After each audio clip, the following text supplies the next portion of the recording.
I'm Brickroad, welcome back to Super Speed Bionic Commando. While moving about the game's map screen, you'll periodically run into green trucks, which force you into a short top-down action stage.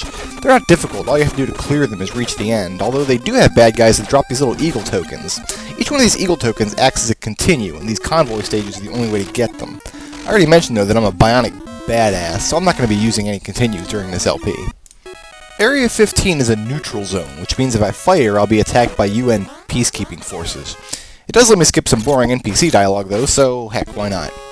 What I'm supposed to do next is go to clear out Area 4, which is a pitch-black cave.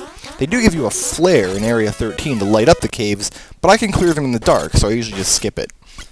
Actually, I'll save myself the time and energy and skip Area 4 altogether, since the gun I get there is pretty much worthless. The little doohickey I picked up in Area 15 is a communicator.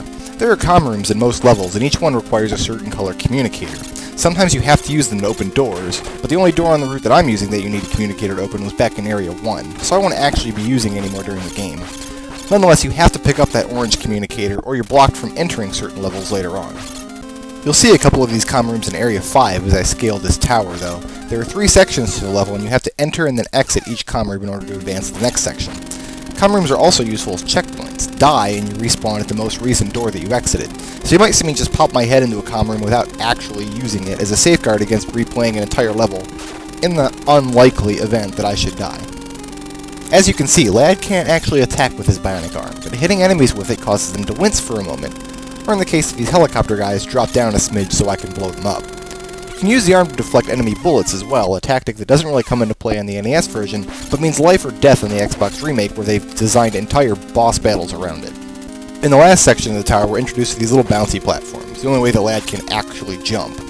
You don't have any mid-air control, so if you're using these platforms you better have a plan to grapple yourself up onto solid ground.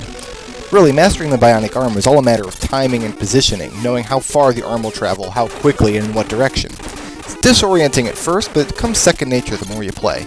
Believe it or not, this is one of the most challenging boss fights in the game, if only because I'm stuck with a pea shooter for the time being. Bionic Commando only has 3 or 4 actual bosses, which are repeated a few times over the course of the 12 areas. For example, the boss of level 1 was just a swarm of soldiers, and we'll see that trick a few more times as we go. And that's it for Area 5, which earns me the best gun in the game.